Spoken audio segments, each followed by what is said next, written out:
નમસ્તે વિદ્યાર્થી મિત્રો, આપનું સ્વાગત છે. ગણિતની અંદર આપણે પ્રકરણ 1 એના વિશે અભ્યાસ કરી રહ્યા છીએ, જેનું નામ છે સંખ્યા પરિચય. 1.1 સ્વાધ્યાય અને 1.2 સ્વાધ્યાય આપણે આગળના વિડીયો લેક્ચરની અંદર અભ્યાસ કરી ચૂક્યા છીએ. આજે આપણે સ્વાધ્યાય 1.3 એના વિશેની વાત કરવાની છે. તો એ સ્વાધ્યાય આપણું શરૂ થાય છે અંદાજથી. તો અંદાજ એટલે શું? તો અંદાજ એટલે કોઈ અંદાજિત આંકડો, જેમ કે તમે કોઈ નાની મોટી વસ્તુની ખરીદી કરવા જાઓ, બરાબર, તો એના માટે તમે ઘરેથી અંદાજિત રૂપિયા છે લઈને જાઓ છો, બરાબર. સપોઝ કે તમારે 2 પેન લેવી છે, પેન્સિલ લેવી છે, નોટબુક લેવી છે, તો એના માટે થઈ તમે કોઈ એક અંદાજિત રકમ, જેમ કે 50 રૂપિયા, 100 રૂપિયા, બરાબર, અંદાજિત રકમ છે તમે લઈને જાઓ છો. પણ તમને એકચ્યુઅલ ભાવ ક્યારે ખબર પડે? જ્યારે તમે ત્યાં વસ્તુની ખરીદી કરો ત્યારે, બરાબર. તો એ આપણે અંદાજિત આંકડો. પછી એ જ રીતે તમારા ઘરની અંદર કોઈ નાનો મોટો પ્રસંગ હોય, કોઈ ઉજવણી હોય, તેના માટે આપણે કોઈ મહેમાનોને બોલાવવાના હોય, બરાબર, તો એના માટે પણ આપણે લિસ્ટ તૈયાર કરીએ છીએ અને અંદાજ લગાવીએ છીએ કે ભાઈ જે તે ઉજવણીની અંદર આપણી ઘરે 40 લોકો આવશે કે 50 લોકો આવશે, બરાબર. ફિક્સ આંકડો આપણી પાસે હોતો નથી, પણ અંદાજિત આંકડો હોય છે. પછી કોઈ કારણસર એ આવી શકે કે ના આવી શકે, પણ આપણે અંદાજિત એના પ્રમાણેની આયોજનની તૈયારી કરવાની હોય છે. પછી એ જ રીતે તમે લોકો સમાચારોની અંદર પણ કોઈ ક્રિકેટ મેચને લગતા, કોઈ હવામાનને લગતી, આ બધી જે અંદાજિત સંખ્યાઓ છે, આંકડાઓ છે, બરાબર, એનાથી તમે લોકો પરિચિત છો. તો એવી જ રીતે આપણે અહીંયા સ્વાધ્યાય 1.3 ની અંદર અંદાજિત દાખલાઓની ગણતરી કરવાની છે. તેના માટે આપણે અંદાજ કઈ રીતે લગાવી શકીએ અને કોના આધારે, તો એની વાત કરવા જઈ રહ્યા છીએ. તો હવે આપ આપની સ્ક્રીન ઉપર ધ્યાન આપશો. સૌથી પહેલું આપેલું છે તમને કે 10ના આધારે આસન્ન મૂલ્ય. આસન્ન મૂલ્ય એટલે અંદાજિત મૂલ્ય, બરાબર. એ આપણે નક્કી કરવાનું છે. કોઈ પણ સંખ્યાના અંદાજિત મૂલ્ય નક્કી કરવા માટે થઈ આ બેઝિક જાણકારી છે, બરાબર, એ તમારી પાસે હોવી જોઈએ. કે જેમ કે આપણી પાસે સાવ નાની સંખ્યા 1 થી 10, બરાબર, એના વિશેની અંદાજિત આંકડાઓ નક્કી કરવાના હોય ત્યારે અહીંયા આપણે એને 2 ભાગમાં વિભાજિત કરેલા છે. હવે તમે તમારી ફૂટપટ્ટી એટલે કે સ્કેલ એને તમે તમારી સામે રાખો તો આ 1 થી 10 નો અંદાજ લગાવવો તમને ખૂબ જ સરળ રહેશે. હવે સ્કેલ તમે તમારા હાથમાં રાખો તો ખ્યાલ આવે કે ભાઈ 1 થી 4 અંકો જે છે, બરાબર, અને 5 થી 9 અંકો, બરાબર, આ 2 ભાગમાં વિભાજન કરી દેવાના સ્કેલની અંદર. એટલે સ્કેલને 2 કટકા નથી કરવાના કીધું, ખાલી તમારા મગજની અંદર એ વસ્તુ ધ્યાન રાખો કે 1 થી 4 આંકડા છે એ 0 થી વધારે નજીક છે કે 10 થી વધારે નજીક છે. તમે સ્કેલ જુઓ તો તમને ખ્યાલ આવશે કે ભાઈ 1, 2, 3 અને જે 4, આ 4 અંકો છે એ 0 ની વધારે નજીક છે. જ્યારે 6, 7, 8 અને 9 આ 4 અંકો છે 10 ની વધારે નજીક છે, બરાબર. એટલે જ્યારે આપણે 10ના આધારે આસન્ન મૂલ્ય નક્કી કરવાનું થાય ત્યારે જો એકમનો અંક 1 અથવા 2 અથવા 3 અથવા 4 હોય તો એનું મૂલ્ય થઈ જશે 0. એ આપણે આગળ એક ઉદાહરણ દ્વારા સમજીશું. અત્યારે ખાલી આ એક વાત ફિક્સ કરી દો તમારા મગજમાં કે જો એકમનો અંક 1, 2, 3 અને 4 હોય તો એનું મૂલ્ય થશે 0. જ્યારે 5, 6, 7, 8 અને 9 એકમના અંક હોય તો એનું મૂલ્ય થશે 10, બરાબર. આટલું મગજમાં ફિક્સ કરી દો. ત્યાર પછી આગળ એના ઉદાહરણ જોઈએ. હવે આ 10ના આધારે આસન્ન મૂલ્યો છે જે તમને અંકો દ્વારા દર્શાવવામાં આવેલા છે, જે તમે સ્ક્રીન ઉપર જોઈ શકો છો. હવે સૌથી પહેલું તમે જુઓ ને તો તમને અહીંયા 28નું ઉદાહરણ આપેલું છે, બરાબર. હવે આ જે 28 છે તો એની અંદર તમે જુઓ તો એકમનો અંક થાય છે 8. તો આગળ તમે જુઓ આપણે શું વાત કરી હતી કે એકમનો અંક જો 8 હોય તો એનું મૂલ્ય શું થઈ જાય છે 10. બરાબર. હવે અહીંયા તમે જુઓ 28 ની અંદર એકમનો અંક છે 8. બરાબર, તમે સ્ક્રીન ઉપર જોઈ શકો છો. તો 8 એકમનો અંક છે તો એનું મૂલ્ય થઈ જશે 10. તો 8 ની જગ્યાએ તમારે શું ગણવાના થાય 10. જ્યારે આગળ તમને આપેલા છે 2. બરાબર, તો 2 છે દશકના સ્થાન ઉપર છે એટલે એ શું ગણાશે 20. તો 20 ની અંદર તમે 10 ઉમેરો તો તમારો જવાબ શું થશે 30. ખ્યાલ આવી ગયો? હવે એની નીચેનું ઉદાહરણ જોઈએ તો 32. 32 એટલે 2 છે એકમનો અંક 2 તો એનું મૂલ્ય થઈ જશે 0. તો 2 ના સ્થાન ઉપર 0 મૂકવાના થાય. તો દશકના સ્થાન ઉપર 3 છે તો 3 ના 3 રહેશે, જ્યારે 2 ના સ્થાન ઉપર થઈ જશે 0. ત્યાર પછી આપેલું છે 52. એકમના સ્થાન ઉપર 2 તો 2 નું મૂલ્ય થશે 0. 5 ના 5 એટલે 50 જવાબ. બરાબર. અથવા આપણે એમ પણ કહી શકીએ કે 52 જે છે, બરાબર, તો 52 નો આંકડો છે 50 ની નજીક છે. જે મેં તમને સ્કેલની જોડે રાખવાની વાત કરી હતી, બરાબર, તો 2 છે 0 ની નજીક છે. તો 52 થી આગળનો આંકડો 0 વાળી રકમ કઈ થાય આપણી 50. તો એવી જ રીતના ત્યાર પછી જોઈએ તો 41. 41. બરાબર, તો એકમનો અંક છે 1 તો એ કોની નજીક છે 0 ની. તો 41 થી આગળની એવી કઈ રકમ 0 વાળી થાય તો 40. બરાબર. ત્યાર પછી છે 39. તો એકમનો અંક છે 9 તો 39 ની નજીકની 0 વાળી રકમ કઈ થાય તો એ થશે 40. બરાબર. હવે અહીંયા 39 છે એટલે 9 એકમનો અંક થાય તો 9 ની જગ્યાએ આપણે શું ગણવાના થાય 10. જ્યારે 3 છે, બરાબર, એ દશકના સ્થાન ઉપર છે એટલે કે 30. બરાબર, તો 30 માં 9 ના 10 ઉમેરીએ તો શું થાય 40. ત્યાર પછી તમે 48, 64, 59, 99 આ બધા આંકો છે જોઈ શકો છો. હવે 216 છે 3 એકમ, દશક અને 100 એટલે 3 અંકોની બનેલી છે. તો અહીંયા આપણે ફક્ત એકમનો અંક જોવાનો થશે. એકમનો અંક આપેલો છે 6. બરાબર, તો એનું મૂલ્ય થશે 6 ની જગ્યાએ 10. બરાબર, તો અહીંયા 16 ની અંદર આપણે 6 નું મૂલ્ય 10 કરીએ તો અહીંયા તમારો જવાબ થાય 220. બરાબર. પછી આપેલું છે 1453. તો 53 છે એટલે એકમનો અંક થાય છે 3. બરાબર, તો નજીકની 0 વાળી સંખ્યા શોધવાની થાય તો 1450. ત્યાર પછી આવે છે 2936. તો 2936 એનો એકમનો અંક છે 6.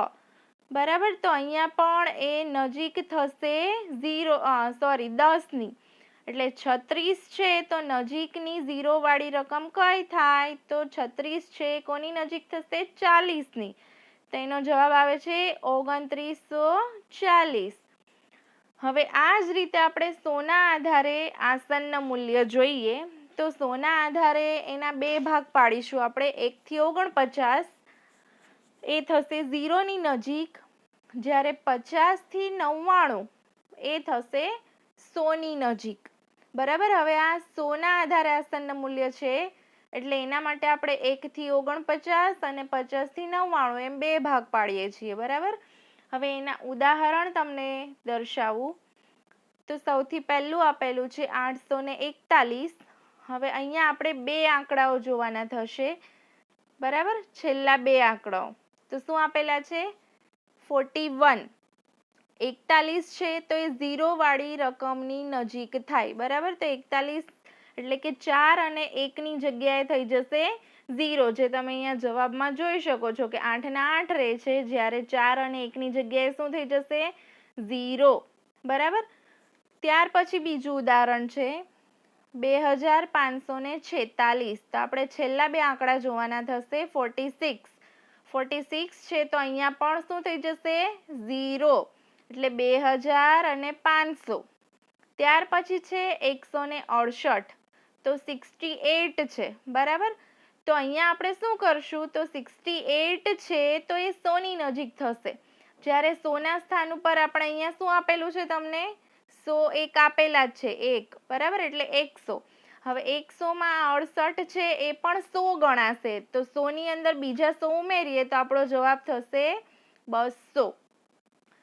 ત્યાર પછી ત્રીજું ઉદાહરણ 9537, તો 37, તો શું થશે એનું મૂલ્ય 0, એટલે 3 અને 7નું મૂલ્ય થશે 0, એટલે 9500 એનો જવાબ થશે. બરાબર. ત્યાર પછી છે 286, 286, તો 86 છે 100ની નજીક થશે, તો 202ની અંદર 100 ઉમેરાશે એટલે 200 + 100 એટલે જવાબ મળે છે 300. ત્યાર પછી આવે છે 149, 149. બરાબર. તો 149 એટલે 49 નું થશે 0, એટલે 100ની અંદર 00 તમારો જવાબ. ત્યાર પછી મોટા અંકો શરૂ થાય છે 49730, તો આપણે છેલ્લા બે અંકો જ જોવાના થશે, એકમ અને દશક. તો તમને જવાબ એકમ અને દશક છે 30. બરાબર. તો 30નું મૂલ્ય થશે 0, એટલે 49700. 5750. બરાબર. તો 50 તમને આપેલા છે, તો એમાંથી 100 છે, 50નું મૂલ્ય થશે 100. બરાબર. તો 700ની અંદર 100 ઉમેરાય તો થાય 5800. ત્યાર પછી આપેલું છે 9870, 70 મૂલ્ય આપેલું છે, એટલે 100 છે 800ની અંદર ઉમેરાશે એટલે એનો જવાબ થશે 9900. સેમ આ જ મેથડથી તમારે હજારના આધારે આસન્ન મૂલ્ય નક્કી થશે. તો આસન્ન મૂલ્ય છે એના માટે તમારે આ બે અંકો, બરાબર, એ યાદ રાખવાના થાય. 1 થી 499, તો એ થશે 0ની નજીક, જ્યારે 500 થી 999, તો એ થશે 1000ની નજીક. હવે તમે 10 અને 100ના આધારે આસન્ન મૂલ્ય જોઈ ગયા છો, એટલે આ તમારા માટે ખૂબ જ સરળ થશે. બરાબર. હવે અહીંયા આપણે છેલ્લા 3 અંકો, એકમ, દશક અને 100 અંકો, બરાબર, જોવાના થશે અને એના આધારે આપણે આસન્ન મૂલ્ય નક્કી કરીશું. 2573, તો 5, 7 અને 3, 573 છે, તો એ કોના આધારે આસન્ન મૂલ્ય થાય છે? 573, તો એ ગણાશે 1000, તો 2000માં 1000 ઉમેરીએ તો આપણો જવાબ થાય 3000. બીજું ઉદાહરણ 53552, 552, 500 થી ઉપર છે એટલે 552ની જગ્યાએ આપણે 1000 ગણીએ, તો 53000માં 1000 ઉમેરાય તો 54000. ત્યાર પછી છે 6404, 404 છે, 500 થી નીચેની સંખ્યા એટલે એની જગ્યાએ બધા 0 થઈ જાય તો 6000. 65437, 437 છે, 500 થી નીચેની રકમ છે એટલે 4, 3 અને 7ની જગ્યાએ થશે 0, એટલે 65000 આપણો જવાબ. ત્યાર પછી છે 7805, 805, 500 થી વધારે રકમ છે, બરાબર, એટલે અહીંયા થશે એના 1000, તો 7000માં 1000 ઉમેરો તો 8000 જવાબ મળે. ત્યાર પછી આવે છે 3499, 499 છે, 500 થી નાની રકમ એટલે 4 ને 99ની જગ્યાએ થશે 0, એટલે 3000. હવે આ રીતે આસન્ન મૂલ્ય તમે જોઈ ગયા, તો એના આધારે હવે સરવાળા, બાદબાકી અને ગુણાકાર તમારે કરવાના થશે, જે આપણું સ્વાધ્યાય 1.3 છે. હવે આ સ્વાધ્યાયની ગણતરી કરતા હોય ત્યારે તમારે તમારી ટેક્સ્ટ બુક જોડે રાખવી, જેથી તમે રકમ છે એની અંદર જોઈ શકો. સૌથી પહેલો ક્વેશ્ચન આપેલો છે તમને, સરવાળા, બાદબાકી તમારે કરવાના છે, બરાબર, અંદાજિત કિંમતના આધારે, આશરે કિંમતના આધારે, બરાબર, અંદાજિત કિંમત કહી શકો, આશરે કિંમત કહી શકો, આસન્ન મૂલ્ય કહી શકો, બધા એકબીજાના સમાનાર્થી શબ્દ છે. હવે અહીંયા તમને રકમ જોઈ શકો છો, તો અહીંયા તમને રકમ આપેલી છે પહેલી 730 વત્તા 998. હવે આ બંને રકમો છે એકમ દશક 100, એકમ દશક 100 સુધીની, બરાબર. તો ત્રણેય 100 બંને 100 સુધીની રકમ છે, તો આપણે અહીંયા 100 સુધીની આશરે કિંમત જોઈશું. 100 સુધીની આશરે કિંમત તમે આગળ ઉદાહરણ શીખી ગયા. તો અહીંયા 730 આપેલું છે, તો આપણે એકમ અને દશકનો અંક જોઈએ તો 30 છે. બરાબર. તો એકમ દશકનો અંક જો 30 હોય એટલે કે 50 થી નાનો છે, તો એનું મૂલ્ય થશે 0. તો અહીંયા 700 તમારો જવાબ થશે. 730 નું આસન્ન મૂલ્ય 700 થશે. જ્યારે 998 છે એટલે 50 થી ઉપર રકમ છે, તો એનો થશે 100. તો 900 માં આપણે 100 ઉમેરીએ તો જવાબ થાય 1000. તો અહીંયા આપણું 730 નું આસન્ન મૂલ્ય અથવા તો આશરે કિંમત થશે 700 અને 998 ની આશરે કિંમત થશે 1000. એનો આપણે આશરે સરવાળો કરવાનો થશે. અહીંયા તમને જે નિશાની આપેલી હોય એ તમારે કરવાનું થાય. અહીંયા આપણને સરવાળો આપેલો છે, તો આપણે અહીંયા ગણતરીમાં સરવાળો કરીશું. 700 વત્તા 1000 બરાબર 1700. બરાબર. આ સીધો 0 વાળી રકમ છે એટલે સીધો તમને સરળતાથી સરવાળો થઈ જાય છે. બરાબર. તો આ થશે આશરે કિંમતનો સરવાળો. ત્યાર પછી બીજું ઉદાહરણ જે છે તમારા પાઠ્યપુસ્તકની અંદર, એમાં તમે નજર ફેરવો તો તમારી રકમ છે 796 - 314. બરાબર. જેમ આપણે આ સ્ક્રીન ઉપર તમે સરવાળો જોઈ શકો છો, સેમ એ જ વસ્તુ 100 સુધીનો અંદાજ તમારે કાઢી એની બાદબાકી કરવાની થશે. આ સરવાળો જેમ કરેલો છે સેમ એ જ વસ્તુ પ્રમાણે તમારે બાદબાકી કરવાની થશે. બરાબર. તો એ દાખલો તમે જાતે નોટની અંદર ગણવાનો છે. ત્યાર પછી સ્ક્રીન ઉપર તમારું ધ્યાન સી. બરાબર. ટેક્સ્ટ બુક તમે જોડે રાખજો એટલે ખ્યાલ આવશે. સી દાખલો એટલે કે ત્રીજા નંબરનો દાખલો મેં અહીંયા લીધેલો છે, કારણ કે અહીંયા થોડી ગણતરી અલગ રીતની છે. હવે તમે અહીંયા જોઈ શકો છો કે એકમ, દશક, 100, 1000 ને 10,000. બરાબર. જે તમે અહીંયા સ્ક્રીન ઉપર જોઈ શકો છો રકમ એકમ, દશક, 100, 1000, 10,000. જ્યારે આ બાજુ પ્લસ કરીને બીજી બાજુ એટલે કે એકમ, દશક, 100 અને 1000 1000 સુધીની સંખ્યાઓ અંકો આપેલા છે. તો આપણે અહીંયા 1000ના આધારે આશરે કિંમત શોધીશું. બરાબર. એટલે 1000 સુધીની આશરે કિંમત. સૌથી પહેલું 12,904. તો અહીંયા આપણે એકમ, દશક, 100 ત્રણ અંકોને ધ્યાનમાં લેવાના થાય. 904 છે એટલે 500 થી ઉપર છે એટલે 1000 નો અહીંયા આપણે ઉમેરો થશે. 12,000 માં 1000 ઉમેરો તો શું જવાબ મળે તમને? 13,000. બરાબર. તો એવી જ રીતના 2,888 છે, તો 888 નો જવાબ થશે 1000. જ્યારે 2000 ઓલરેડી છે જ, તો 2000 માં 888 ના 1000 તમે ઉમેરો તો જવાબ થશે 3000. તો હવે 13,000 અને 3000 નો આપણે શું કરવાનો થશે? સરવાળો. નિશાની શું આપેલી છે તમને? પ્લસની. તો અહીંયા આપણે શું કરીશું? Plus. 13,000 plus 3,000 is equal to 16,000. બરાબર. તો આ તમારા દાખલા નંબર ત્રીજો. ચોથા નંબરનો દાખલો છે આવી જ રીતનો છે. તમારે 1000ની આધારે આશરે કિંમત શોધવાની થશે અને નિશાની આપેલી છે તમને માઇનસની, તો કરવાની થશે બાદબાકી. બરાબર. તો ક્વેશ્ચન 1 એનો બી અને ડી આ બે દાખલા તમારે તમારી નોટમાં ગણવાના થશે.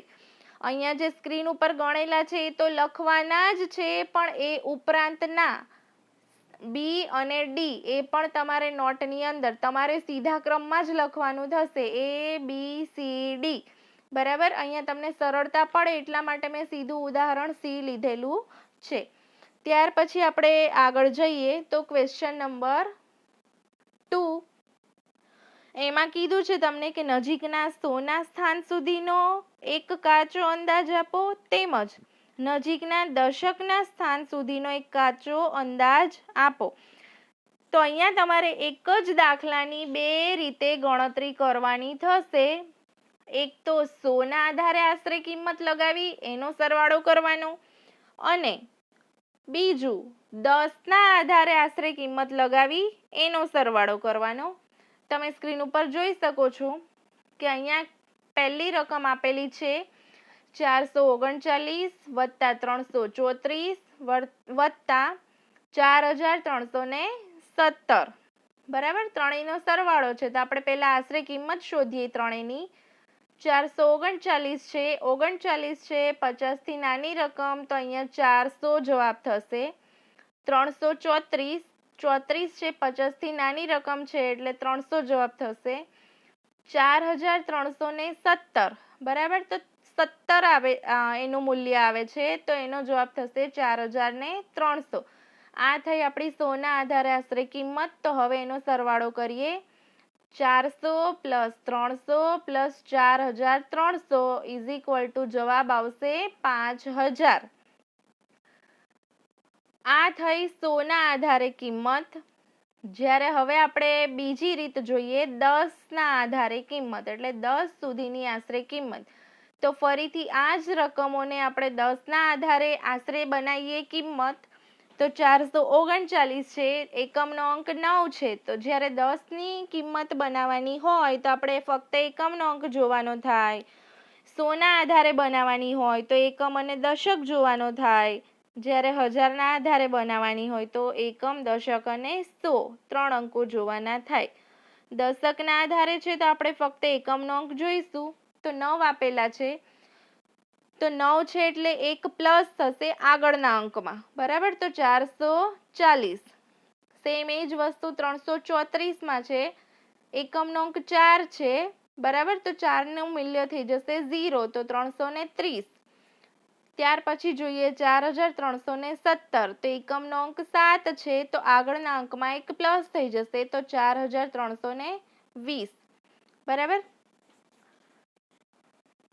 એક સિમ્પલ વસ્તુ યાદ રાખવાની, જ્યારે એકમનો અંક 5 થી ઉપર હોય તો આગળના અંકમાં 1 પ્લસ થાય, અને જો એકમનો અંક 5 થી નીચે હોય તો એનું મૂલ્ય થઈ જશે 0. એ જ વસ્તુ 100 ના આધારે પણ અંદાજિત લાગુ પડશે અને 1000 ના આધારે પણ લાગુ પડશે, બરાબર. કે જો 5 થી ઉપર મૂલ્ય હોય, 5 અથવા 5 થી ઉપર, તો આગળનો જે અંક હોય એમાં 1 ઉમેરી દેવાનો, અને જો 5 થી નાના અંકો હોય એટલે કે 1 થી 4 સુધીના અંકો હોય તો એનું મૂલ્ય 0 કરી દેવાનું, બરાબર. આટલું સિમ્પલ એક યાદ રાખવાનું છે. હવે અહીંયા આપણને 10 ના આધારે આશરે કિંમત મળી ગઈ છે 440 વત્તા 330 વત્તા 4320. તો એનો તમે સીધો સરવાળો કરી શકો છો. આપણો જવાબ આવશે 5090, બરાબર. આ તમારો દાખલા નંબર 2, બરાબર. એનો એ મેં તમને અહીંયા ગણીને બતાવેલો છે. પછી બી, સી અને ડી સેમ આ જ રીતે તમારે 100 ના આધારે અને 10 ના આધારે આશરે કિંમત શોધી. અહીંયા જે નિશાની તમને આપેલી હોય, જેમ કે અહીંયા તમને પ્લસની નિશાની આપેલી છે, તમે સ્ક્રીન ઉપર જોઈ શકો છો, એટલે આપણે અહીંયા બધે સરવાળા કરેલા છે, બરાબર. ક્વેશ્ચન નંબર બી, બરાબર, એની અંદર માઇનસ આપેલું છે. તમારી ટેક્સ્ટ બુકની અંદર ધ્યાન આપજો તો એ માઇનસ કરવાનો થશે. સી માઇનસ આપેલો છે તો એ પણ માઇનસ થશે. ડી પણ માઇનસ આપેલો છે તો એ પણ માઇનસ થશે, બરાબર. ત્યાર પછી આપણે આગળ જઈએ ક્વેશ્ચન નંબર 3 ઉપર. સામાન્ય નિયમનો ઉપયોગ કરીને નીચેનાનો ગુણાકાર અંદાજ મેળવો. હવે અહીંયા આપણે ગુણાકાર કરવાના છે અને ગુણાકારનો અંદાજ મેળવવાનો છે. તો એ પણ આપણે એ રીતે જ કરીશું. અહીંયા તમને એક કંઈ આપેલા નથી કે કોના આધારે તમારે કિંમત મેળવવાની છે. તો અહીંયા પણ આપણે પહેલા દાખલાની જેમ જ કરીશું. પહેલા રકમ આપેલી છે એ 578 ગુણ્યા 161. તો બંને બાજુ તમે એકમો જુઓ તો એકમ દશક 100, એકમ દશક 100, બરાબર. ત્રણ અંકો આપેલા છે તો આપણે એને 100 ના આધારે કિંમત લઈએ.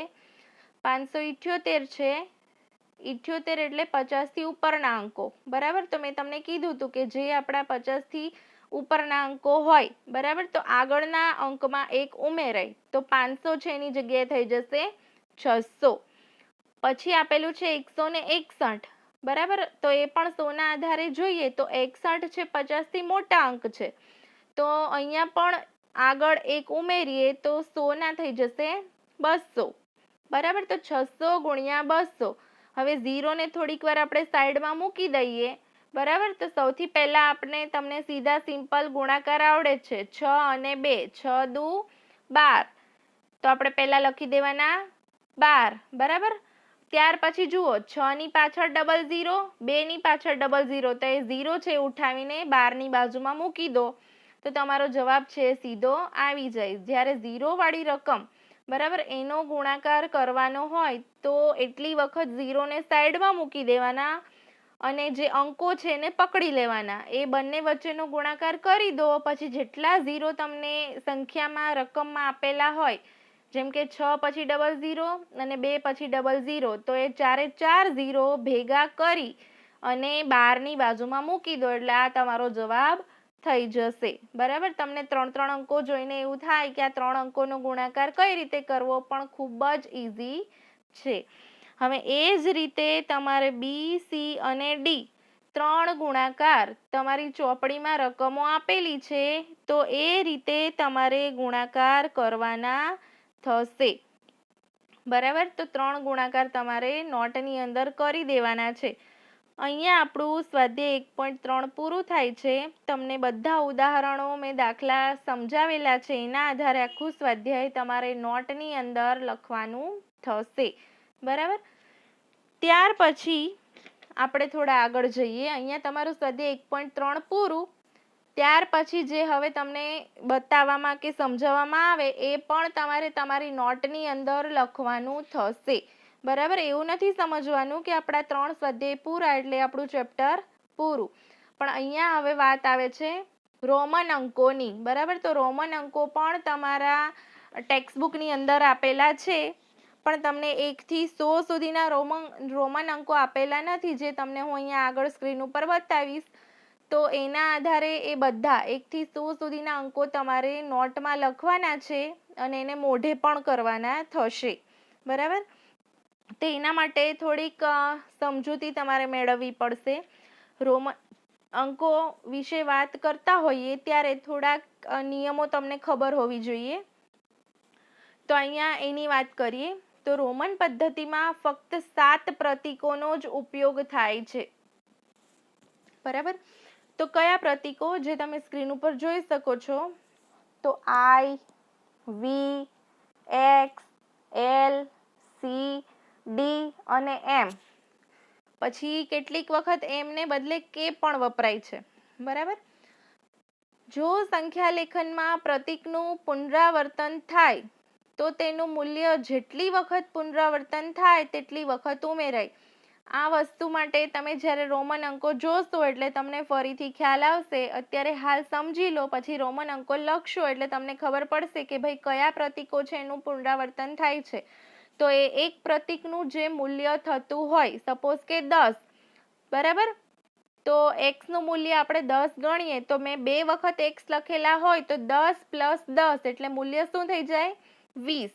પછી મેં x ને 3 વખત લખેલા હોય તો x નું રિયલ મૂલ્ય શું છે? 10. તો 10 10 10 એટલે ટ્રિપલ x તો 30. ખ્યાલ આવી ગયો દરેકને? આ રીતે એ તમે આગળ રોમન અંકો જોશો એટલે વધારે ખ્યાલ આવશે.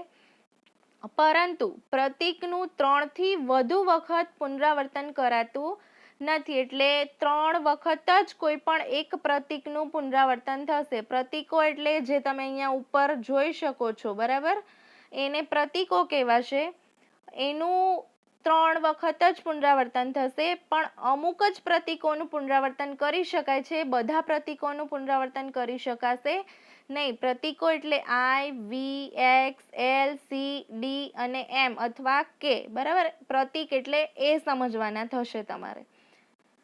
પછી પ્રતીક V, L અને D એનું પુનરાવર્તન થતું નથી. ક્યારેય પણ એનું પુનરાવર્તન થશે નહીં. એ ફિક્સ જ રહેશે.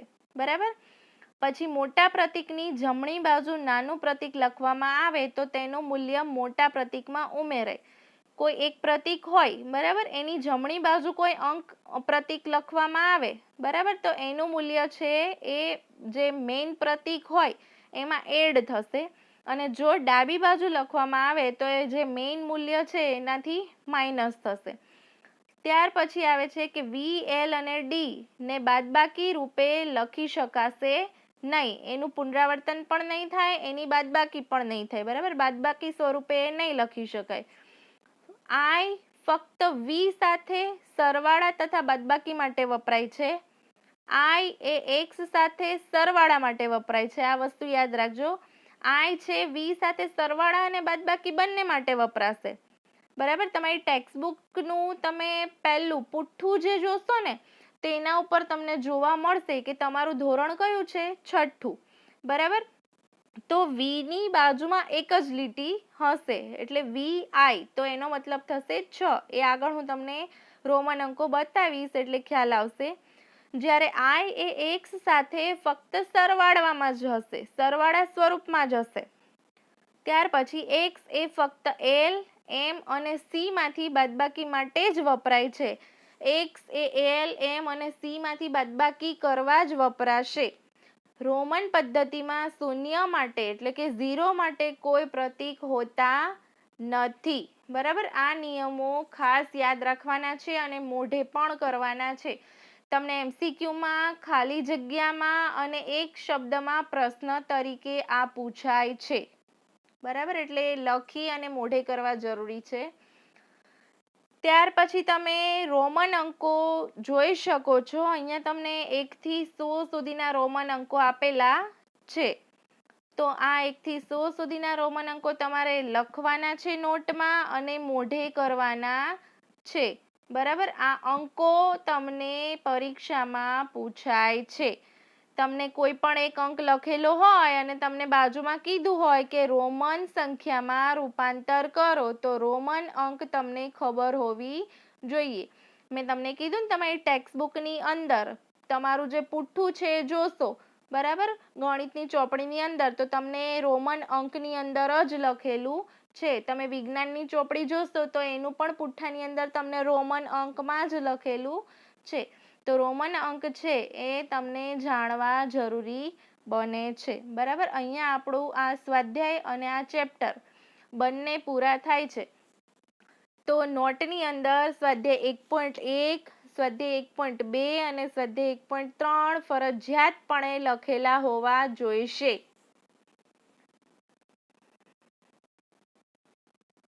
આભાર.